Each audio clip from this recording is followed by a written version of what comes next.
Diretamente de Serra Negra do Norte, o correspondente Donaldo Nazário Serra traz as notícias mais relevantes, conectando você aos acontecimentos que impactam a vida de toda a população.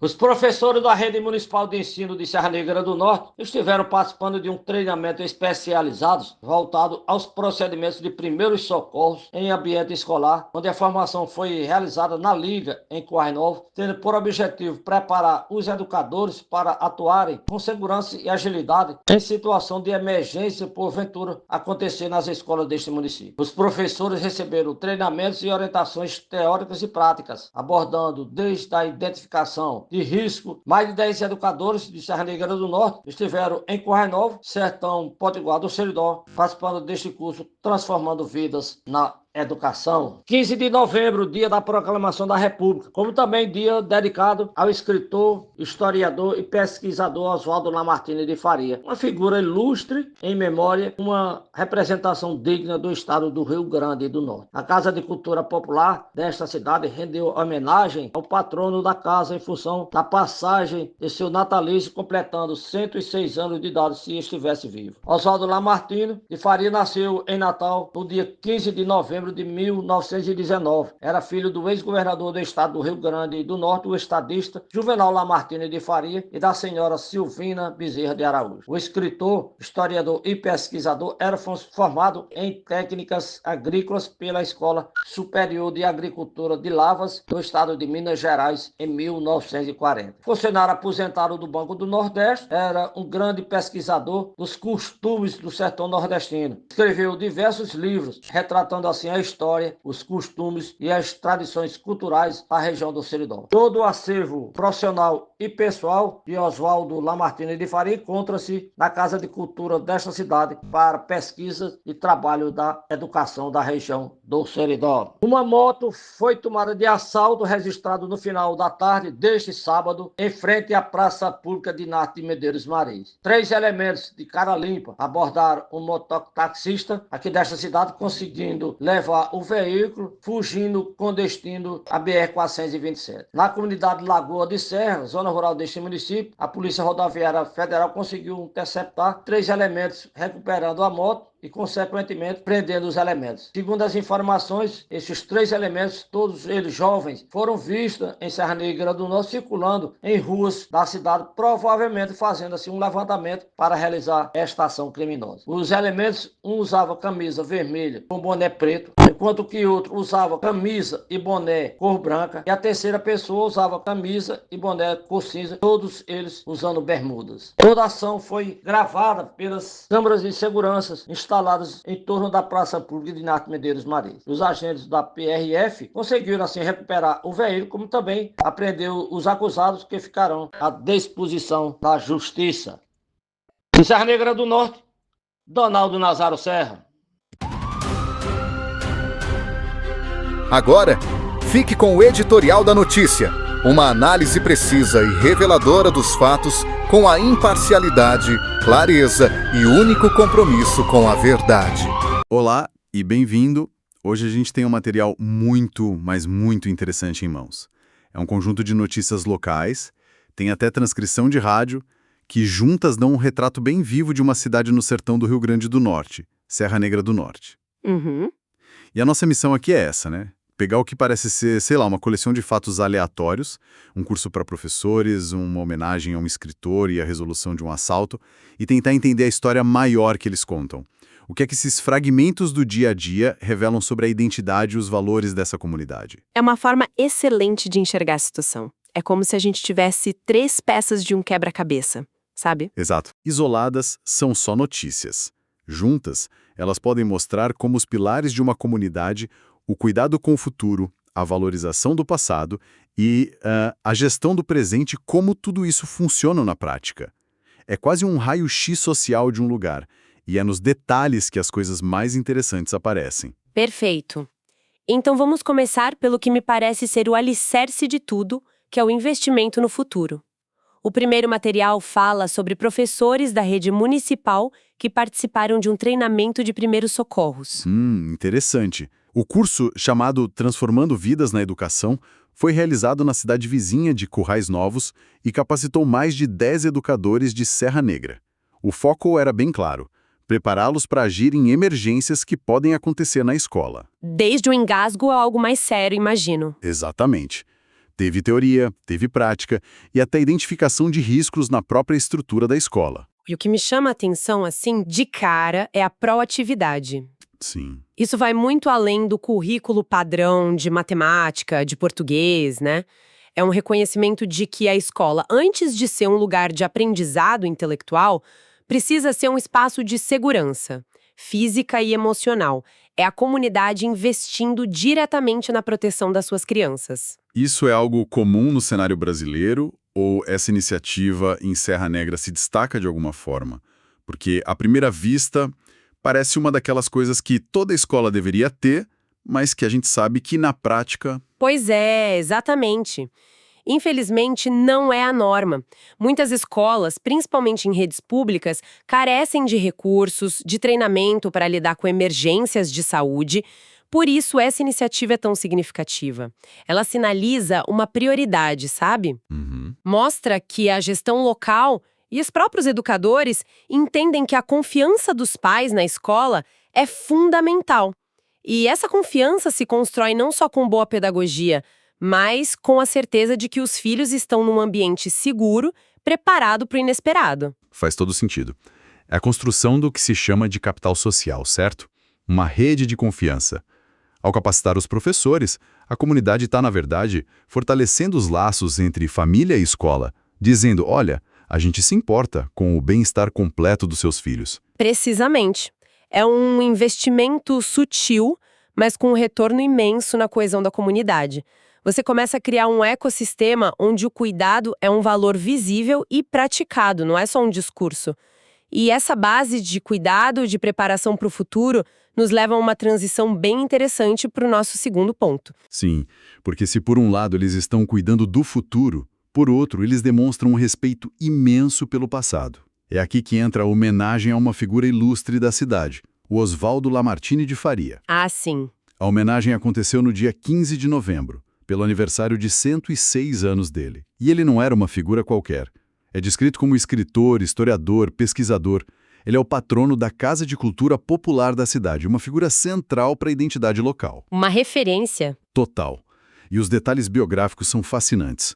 Ele nasceu em Natal em 1919. Era filho de um ex-governador Juvenal Lamartine de Faria. E se formou em técnicas agrícolas. Mas a grande paixão da vida dele era outra. Qual era? Pesquisar e escrever sobre os costumes e a vida do sertão nordestino, especialmente da região do Seridó, que é onde fica a Serra Negra. E aqui está um ponto crucial. A homenagem poderia ser só uma cerimônia, uma placa, uma formalidade. Mas o que as fontes indicam é algo muito mais profundo.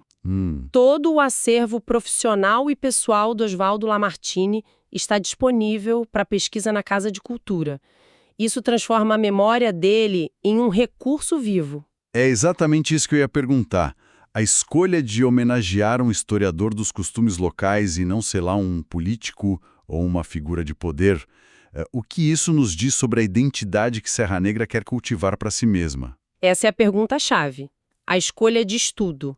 Ao celebrar um pesquisador do cotidiano, do linguajar sertanejo, das tradições, a comunidade está dizendo que a sua identidade não reside nos grandes feitos políticos, mas na riqueza da sua própria cultura popular. É uma valorização da história de baixo para cima. Exato. Eles não estão apenas celebrando um nome, estão preservando e, mais importante, disponibilizando a sua própria história para as novas gerações. E isso se conecta diretamente com o que a gente falou sobre educação.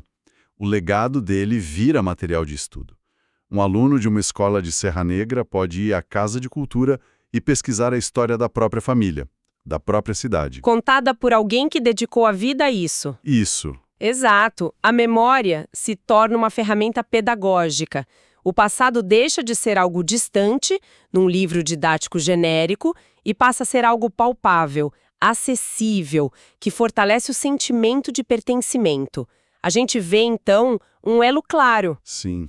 A mesma comunidade que se preocupa em preparar professores para uma emergência médica é a que se preocupa em manter viva a sua história cultural. São duas faces da mesma moeda, o cuidado com a identidade e o bem-estar coletivo. Essa coesão, esse senso de identidade são fundamentais, mas eles são constantemente testados no dia a dia, né? Especialmente quando a segurança da comunidade é colocada à prova. E isso nos leva, de forma bem direta, ao nosso terceiro material, o caso de um roubo de motocicleta. Uma mudança de tom bem brusca. Total. A história é a seguinte: um mototaxista foi assaltado em plena luz do dia, num sábado à tarde, em frente à principal praça da cidade.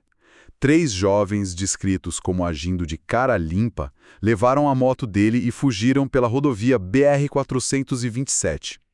Um ato de ousadia no coração da cidade. Um evento como esse, numa cidade pequena, tem um impacto enorme.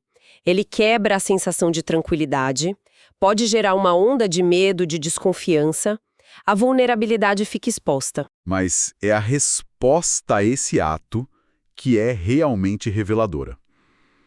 A resolução foi incrivelmente rápida.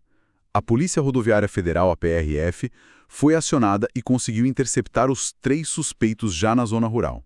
Ah, então eles agiram rápido. Muito rápido. Recuperaram a moto e efetuaram a prisão. E tem mais. As fontes dizem que toda a ação do roubo foi gravada por câmeras de segurança da praça e que os suspeitos já vinham sendo vistos circulando pela cidade, o que sugere um planejamento prévio. E aqui a gente vê o contraponto. O crime expõe uma vulnerabilidade, mas a resposta demonstra organização, eficiência, a existência de câmeras de segurança numa praça pública numa cidade do sertão, a coordenação rápida com a PRF, a prisão dos suspeitos. Tudo isso constrói uma narrativa muito forte de que, embora o crime possa acontecer, as instituições funcionam. A ordem é restabelecida. Isso. É um contraste interessante, não é?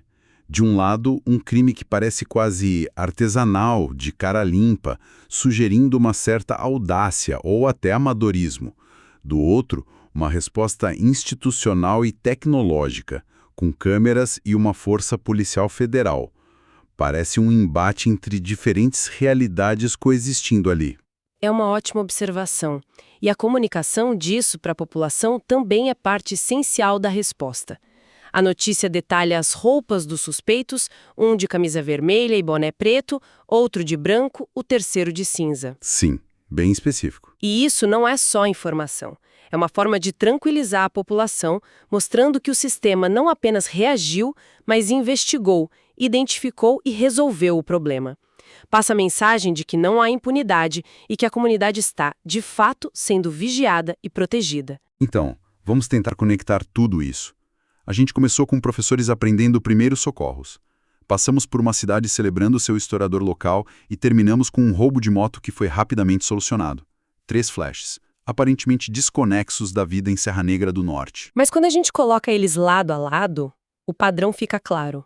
O que emerge não é só um retrato de uma comunidade resiliente, que é uma palavra um pouco genérica, né?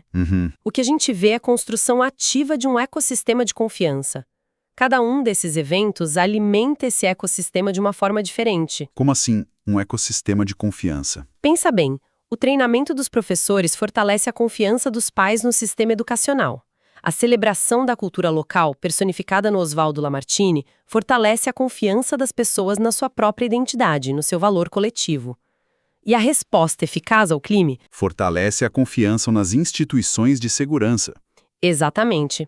Não são eventos isolados, são manifestações de uma comunidade que investe de forma consciente ou não em se proteger, se definir e se organizar. Então, a análise desses materiais nos dá uma visão muito mais profunda.